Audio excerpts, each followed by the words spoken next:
TRS party భవితవ్యం ఏంటి? ఏ మేరకు నాయకుల వలస ఉంటుంది? నవంబరు 6వ తారీఖున మునుగోడు ఉప ఎన్నిక ఫలితం ప్రకటించిన తరువాత భారతీయ జనతా పార్టీ గెలిస్తే పెద్ద ఎత్తున టీఆర్ఎస్ పార్టీ నుంచి వలసలు ఉండబోతున్నాయి. సిట్టింగ్ ఎంపీలు, సిట్టింగ్ ఎమ్మెల్యేలు, మంత్రివర్గంలో గతంలో పనిచేసిన వారు, ఆ విధంగా పెద్ద ఎత్తున భారతీయ జనతా పార్టీలో చేరటానికి క్యూ కడతారు. సినిమా ఏం ఆడుతుంది, ఎలా ఆడుతుంది, ఉప ఎన్నికలో ఎవరు గెలుస్తారనే చూసి దీన్ని చాలామంది టీఆర్ఎస్ అగ్రశ్రేణి నాయకులు ఒక సెమీఫైనల్గా భావించి తాము రాజకీయ నిర్ణయం తీసుకోబోతున్నారు. ఇక ఇదయిన తర్వాత ఫిబ్రవరి నెలలో పెద్ద ఎత్తున వలసలు ఉండబోతున్నాయి. టీఆర్ఎస్ పార్టీని వీడి అగ్రశ్రేణి నాయకులు భారతీయ జనతా పార్టీలో చేరబోతున్నారు. ఎందుకంటే మార్చి 2023న 5 ఎమ్మెల్సీ స్థానాలు ఖాళీ అవబోతున్నాయి. కేసీఆర్ కనపడిన వాళ్ళందరికీ కూడా నీకు ఎమ్మెల్సీ ఇస్తానని హామీలు ఇస్తున్నాడు. అంటే కారు ఎక్కించేసుకుంటున్నాడు. కారులో ఖాళీ ఉందా లేదా చూడకుండా కారులో ఎక్కించేసుకుంటున్నాడు. కారులో ఇప్పటికే ఊపిరాడకుండా ఉన్నారు, ఇంకా కొంతమందిని ఎక్కించుకుంటున్నాడు. హామీలు ఇస్తున్నాడు, వాగ్దానాలు ఇస్తున్నాడు. ఈ 5 ఖాళీ అయ్యే స్థానాలకు 30 మంది ఆశావాహులు ఉన్నారు. ఈ 30 మంది ఎవరికైతే ఎమ్మెల్సీ సీట్ రాదో వాళ్ళు ఇంకో డిమాండ్ పెడుతున్నారు. ఓకే, ఎమ్మెల్సీ పోతే నాకు ఎమ్మెల్యే సీటు ఇప్పుడే ప్రకటించు. ఎమ్మెల్సీ రాకపోతే వెంటనే ప్రకటించి నువ్వే ఎమ్మెల్యే అభ్యర్థిని ప్రకటించు. కానీ ఇప్పటికే కేసీఆర్ ఒక పొరపాటు చేశాడు. సిట్టింగ్ ఎమ్మెల్యేలకు మాత్రమే సీట్లు, కొత్త వారికి ఇవ్వను. ఏ విధంగా 2018లో శాసనసభ రద్దు చేయగానే అదే రోజు 105 మంది జాబితా సిట్టింగులకు విడుదల చేశాడో అదేవిధంగా సిట్టింగులకు మాత్రమే ప్రకటన చేయటం వల్ల టీఆర్ఎస్ నాయకులు చాలామంది బీజేపీలో చేరడానికి ఊవిళ్ళు ఊరుతున్నారు. ఎమ్మెల్యేల కోటా కింద 3 పదవీ కాలం పూర్తి చేసుకుంటున్నారు మార్చి 23కి. ఒకరు ఎలిమినేటి కృష్ణారెడ్డి, 2 నిజామాబాద్ నుంచి గంగాధర గౌడు, 3 నీవన్ కుమార్, మరో 2 గవర్నర్ కోటాలో పదవీ కాలం పూర్తి చేసుకుంటున్నారు. ఒకరు రాజేశ్వరరావు, మరొకరు ఫారూక్ హుస్సేన్. ఈ 5 కూడా మాకు మరొక అవకాశం కల్పించండి అని అడుగుతున్నారు. గంగాధర్ గౌడ్ బీసీ సామాజిక వర్గం, గౌడ్ సామాజిక వర్గం. ఫారూక్ హుస్సేన్ మైనారిటీ. ఈ 2 వర్గాలు కూడా టీఆర్ఎస్కి చాలా కీలకమని భావిస్తుంటారు. ఈ 5 కూడా తమ వంతు ప్రయత్నాలు ప్రారంభించారు, మళ్ళీ ఇంకొకసారి అవకాశం కావాలని. ఇక ఆశావహుల జాబితాకు వస్తే 1 తుమ్మల నాగేశ్వరరావు. ఆయన చాలా కాలం నుంచి ఏదైనా పదవి వస్తుందా అని ఆశిస్తున్నాడు. ఒకవేళ ఎమ్మెల్సీ ఇవ్వకపోతే ఇప్పుడే పాలేరు నియోజకవర్గ అభ్యర్థిగా ప్రకటించండి, లేకపోతే ఆయన దారి ఆయన చూసుకుంటాడు. ఆయన దారి ఏదంటే బీజేపీ. ఇప్పటికే పాలేరులో కాంగ్రెస్ ఎమ్మెల్యేను టీఆర్ఎస్లో చేర్చుకున్నారు, మరి సిట్టింగులకనే ప్రకటించారు. కనుక తుమ్మల నాగేశ్వరరావు ఎమ్మెల్సీ ఇవ్వకపోయినా, ఎమ్మెల్యే సీటు ప్రకటించకపోయినా ఆయన బీజేపీలో చేరటం తథ్యం. 2 మాజీ ఖమ్మం ఎంపీ పొంగులేటి శ్రీనివాసరెడ్డి. ఆయన ఎమ్మెల్సీ ఆశిస్తున్నాడు.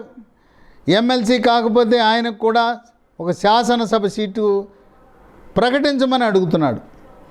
లేదా పొంగులేటి శ్రీనివాసరెడ్డి, తుమ్మల నాగేశ్వరరావు ఇద్దరు కలిసి వీళ్లకు ఈటెల రాజేందర్తో ఉన్న సాన్నిహిత్యం వల్ల తప్పనిసరిగా బీజేపీలో చేరతారు.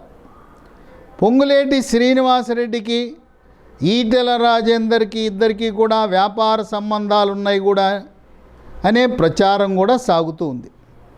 ఇక 3 పాయం వెంకటేశ్వర్లు, 4 తాటి వెంకటేశ్వర్లు, 5 మాజీ మంత్రి హుజూరాబాద్ నియోజకవర్గానికి ప్రాతినిధ్యం వహిస్తున్న పెద్దిరెడ్డి. ఈయన హుజూరాబాద్ ఎన్నిక సందర్భంగా కేసీఆర్ యొక్క ప్రలోభాలకు గురై భారతీయ జనతా పార్టీ నుంచి రాజీనామా చేసి టీఆర్ఎస్లో ప్రవేశించాడు. అప్పుడే ఎమ్మెల్సీ వస్తుందని ఆశించాడు, కార్పొరేషన్ పదవి వస్తుందని ఆశించాడు, రాష్ట్ర రోడ్డు రవాణా కార్పొరేషన్ ఆర్టీసీ వస్తుందని ఆశించాడు. కానీ ఆయనకి మిగిలింది ఉళక్కే. కనుక మాజీ మంత్రి, విశేష అనుభవం కలిగిన కార్మిక నాయకుడు పెద్దిరెడ్డి కూడా ఎమ్మెల్సీ ఆశిస్తున్నాడు. 6 మోత్కుపల్లి నరసింహులు. ఆయన భారతీయ జనతా పార్టీలో కొనసాగున్నట్లయితే తప్పనిసరిగా గవర్నర్ అయ్యేవాడు. ఆయన క్షణికావేశంతో దళిత బంధు ప్రకటించిన సందర్భంగా కేసీఆర్ ఆయనకి స్వయంగా ఫోన్ చేసి నరసింహులు రా నీతో మాట్లాడాలంటే వెళ్ళాడు. అది భారతీయ జనతా పార్టీ నాయకులకు సమాచారం లేకుండా వ్యక్తిగత నిర్ణయం కింద వెళ్ళాడు. తదుపరి కేసీఆర్ ఆయన్ని ఆకర్షించి టీఆర్ఎస్ పార్టీ కండవా కప్పి ఇంతవరకు ఏ పదవి లేదు, కనీసం దళిత బంధు పథకానికి చైర్మన్ చేస్తాడనుకున్నారు, అది లేదు. ఇప్పుడు ఎమ్మెల్సీ అన్నా ఇస్తాడని ఆశతో ఉన్నాడు మోత్పల్లి నరసింహులు. ఇక 7 మండ వెంకటేశ్వరరావు. కవిత గెలుపు కోసం నిజామాబాద్ పార్లమెంట్ ఎన్నికల ముందు మండ వెంకటేశ్వరరావు ఇంటికి వెళ్ళాడు కేసీఆర్. అన్న, మనం తెలుగుదేశంలో కలిసి పనిచేశాం, మీరు మీ ఇంటికి వచ్చి నేను ఆహ్వానిస్తున్నాను, టీఆర్ఎస్లో చేరండి, నా కూతురు కవిత కోసం ప్రచారం చేసి ఆమెని నిజామాబాద్ ఎంపీగా గెలిపించండి అని చెప్పి అభ్యర్థించి, ఎప్పుడైతే కవిత నిజామాబాద్లో ఓడిపోయిందో మండ వెంకటేశ్వరరావు పేరే మర్చిపోయాడు. కనుక మండ వెంకటేశ్వరరావు ఒక సీనియర్ నాయకుడు, నిబద్ధత, నీతి, నిజాయితీ కలిగిన రైతు. ఆయనేం ప్రాధేయపడ్డు, దేహి అని ఎవరిని అడగడు. కేసీఆర్ ఎమ్మెల్సీ ఇచ్చి గౌరవిస్తే ఆయన ఆ పార్టీలో కొనసాగుతాడు, లేదు ఎక్కడైతే తనకు గౌరవం లభిస్తుందో ఆ గౌరవం లభించే భారతీయ జనతా పార్టీకి వెళ్తాడు అని నిజామాబాద్ జిల్లాలో, ఉమ్మడి నిజామాబాద్ జిల్లాలో ప్రచారం జరుగుతూ ఉంది. 8 ఎప్పటి నుంచో ఎమ్మెల్సీ కావాలని ఆశగా ఎదురు చూస్తున్న క్యామా మల్లేశం. 9 మేడ్చల్ రాజశేఖర్ రెడ్డి. 10 హైదరాబాద్ నగర మాజీ మేయరు, మాజీ ఎమ్మెల్యే, సీనియర్ నాయకుడు తీగల కృష్ణారెడ్డి. 11 కొత్త మనోహర్ రెడ్డి. 12 నాగేందర్ గౌడ్. 13 పోరెడ్డి చంద్రశేఖర్ రెడ్డి. 14 రామ్మోహన్ గౌడ్. 15 వంగేటి లక్ష్మారెడ్డి. 16 తాడూరి శ్రీనివాస్. ఈయన ఎంబీసీ కార్పొరేషన్ మాజీ చైర్మన్. 17 మాజీ ఎమ్మెల్సీ సలీం. సలీం గతంలో తెలుగుదేశం పార్టీలో అనేక పదవులు పొందాడు. ఆయనకి ఒక ఒడుపు తెలుసు, నాయకులను ఎలా ప్రసన్నం చేసుకోవాలి, ఎలా పదవులు పొందాలని అంశంలో సిద్ధహస్తుడు. 18 బండి రమేష్. బండి రమేష్ ప్రస్తుతం తెలంగాణ రాష్ట్ర ప్రధాన కార్యదర్శిగా ఉన్న టీఆర్ఎస్ పార్టీకి. ఆయన పార్టీకి ఎనలేని సేవ చేస్తున్నాడు. ఎమ్మెల్యేకి అవకాశం ఇవ్వలేదు, లోక్సభకు అవకాశం ఇవ్వలేదు. అటువంటి నాయకుడు ఆయన నగరంలో 10 నియోజకవర్గాలను ప్రభావితం చేయగలిగిన శక్తి ఉన్న వ్యక్తి. బండి రమేష్ కూడా కనీసం ఎమ్మెల్సీ ఇవ్వాలని ఆశిస్తున్నాడు. 19 పిఎల్ శ్రీనివాస్, ఆయన గతంలో కాంగ్రెస్ పార్టీ, తదుపరి తెలుగుదేశం, ప్రస్తుతం టీఆర్ఎస్లో ఉత్సాహంగా కార్యక్రమాలు నిర్వహిస్తూ ఎమ్మెల్సీ కావాలని ఆకాంక్షతో ఉన్నాడు. 20 గ్రేటర్ హైదరాబాద్ మాజీ మేయర్, ఎమ్మెల్యేగా పోటీ చేయాలనుకున్నాడు, అవకాశం రాలా. కనీసం ఎమ్మెల్సీగా అవకాశం ఇవ్వాలని కోరుకుంటున్నాడు. 21 నాగుల వెంకటేశ్వర్లు, 22 బోడకుంటి వెంకటేశ్వర్లు, ఉమ్మడి వరంగల్ జిల్లాకు చెందిన వ్యక్తి, బీసీ సామాజిక వర్గానికి చెందిన వ్యక్తి, ప్రజాదరణ కలిగిన వ్యక్తి, ఇటువంటి వివాదాలు లేని వ్యక్తి. గతంలో తెలుగుదేశం పార్టీలో ఉండి ఉమ్మడి వరంగల్ జిల్లా పరిషత్ అధ్యక్షుడిగా చక్కటి విధి నిర్వహణ చూపించిన వ్యక్తి బోడకుంటి వెంకటేశ్వర్లు. ఉమ్మడి వరంగల్ జిల్లాలో అందరూ ఆయన అభిమానిస్తారు, ఆదరిస్తారు, గౌరవిస్తారు. ఆయన మరొక అవకాశం కావాలని కోరుకుంటున్నాడు ఎమ్మెల్సీగా. 23 సుందర్రాజు, 24 మహబూబాబాద్ లోక్సభ ఒక 5 సంవత్సరాలు పనిచేసిన సీతారాం నాయక్, ఆయన కూడా ఎమ్మెల్సీ కావాలని కోరుకుంటున్నాడు. 25 గుడిమల్ల రవికుమార్, 26 మునుగోడు నియోజకవర్గానికి చెందిన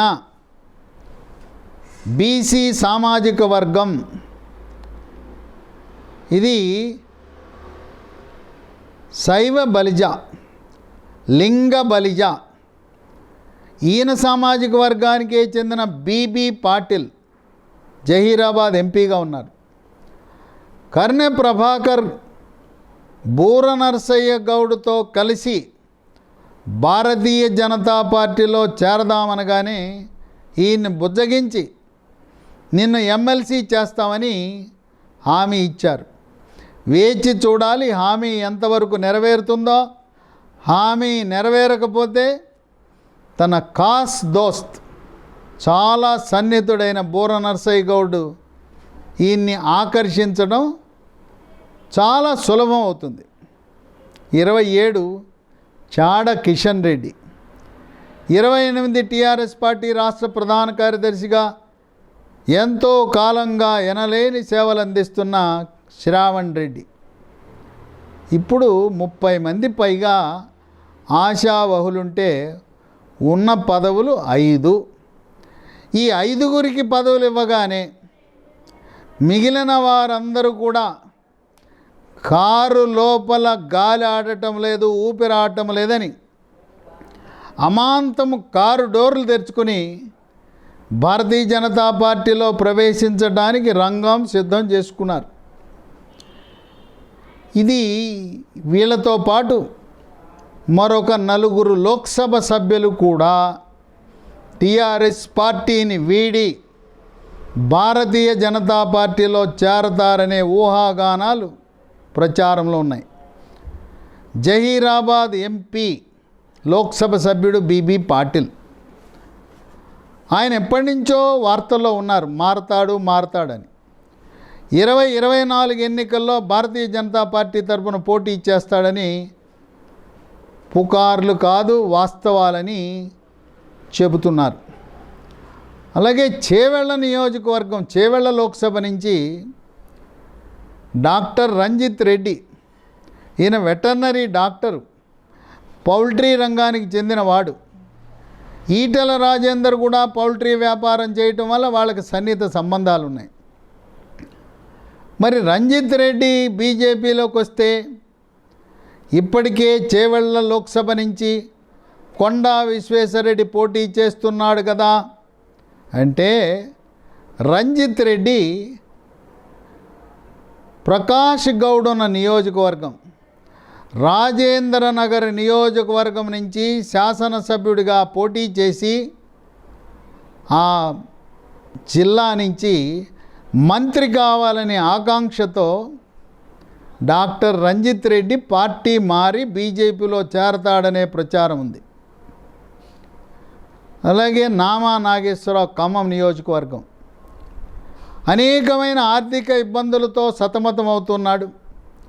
ఈడీ దాడులు, సిబిఐ దాడులు, ఆర్థిక సంక్షోభం, తెలంగాణ రాష్ట్రంలోని ఆస్తులన్నీ కూడా ఈడీకి అటాచ్మెంట్ అయింది. వీటన్నిటికీ విరుగుడు టీఆర్ఎస్ పార్టీని వీడి భారతీయ జనతా పార్టీ తరపున ఖమ్మం లోక్సభకు పోటీ చేస్తే తప్పనిసరిగా బీజేపీ నుంచి గెలుస్తాడు. ఆయన పేరు కూడా ప్రముఖంగా నామా నాగేశ్వరరావు బీజేపీలో చేరి ఆత్మరక్షణ కోసం చేరతాడనే వార్తలు ప్రముఖంగా వినవస్తున్నాయి. మహబూబ్ నగర్ లోక్సభ సభ్యుడు మన్నెం శ్రీనివాసరెడ్డి పేరు కూడా టీఆర్ఎస్ పార్టీ మారి భారతీయ జనతా పార్టీలో చేరతాడనే జాబితాలో ఉంది. ఇంకా ప్రస్తుత డిప్యూటీ స్పీకర్ మాజీ మంత్రి పద్మారావు గౌడ్ పేరు ప్రముఖంగా వినవస్తూ ఉంది. ఆయన వివరణ ఇచ్చినా ఆయన మనసంతా భారతీయ జనతా పార్టీతోనే ఉంది. మంత్రి పదవి ఇవ్వలేదనే అసంతృప్తితో కుమిలిపోతున్నాడని సన్నిహితులు వాపోతున్నారు. కనుక ఎన్నికల ముందైనా పద్మారావు గౌడ్ భారతీయ జనతా పార్టీలో చేరతాడనే ఊహాగానాలు ఉన్నాయి.